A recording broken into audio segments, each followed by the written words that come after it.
This dream didn't start manifesting until I started to believe in me. Seems like I'm not good enough for this America. I started singing when I was very young with my dad. I grew up listening to La India, Celia, Frankie Ruiz. Salsa, for the most part, was what I grew up listening to. So I had an ear for natural rhythm, and I had an ear for musicianship, for music that really moved people. I love. It seems like we get so much love. When I picked up my guitar, every time I would write a song, it would be a freestyle. So I would turn on my phone, and I still do this. I'll turn on my phone, press record, just like start playing around, messing with some stuff, find a progression that like really embodies my emotion and how I'm feeling at that moment.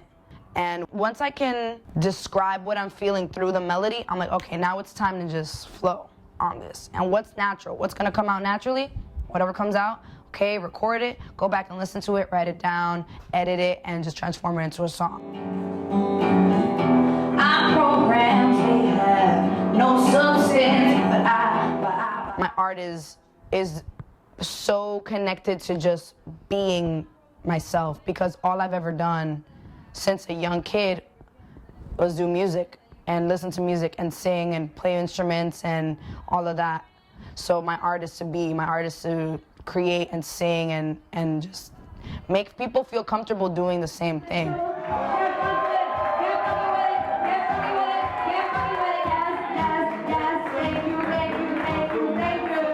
Last year, I started an artist collective platform specifically for people in the Bronx, but obviously open to anybody who wants to come, called Live from Underground. That started March 17th. We did our first open mic at a yoga studio in the Bronx. We began doing the open mics there every first Friday.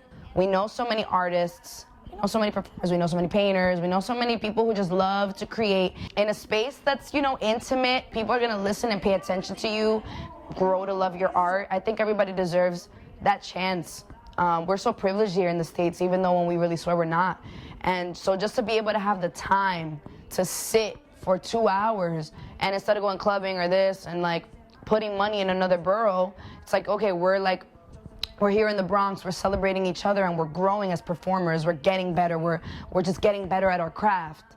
After a year of barely making anything and like having to work other jobs and still kind of try to make this art happen, now we're in a position where we're gonna start working with Andrew Friedman Home. We're gonna do the open mic every first Friday there. And the really cool part about this is that now our first Friday open mic is gonna help fund this like Saturday program that happens there for kids. It's free, it's like free food, dance classes, like all of that, drum classes. And I'm working my way into doing what I really want to do, which is work with the youth and work with the kids in the Bronx and give them a little something extra that they might not be getting.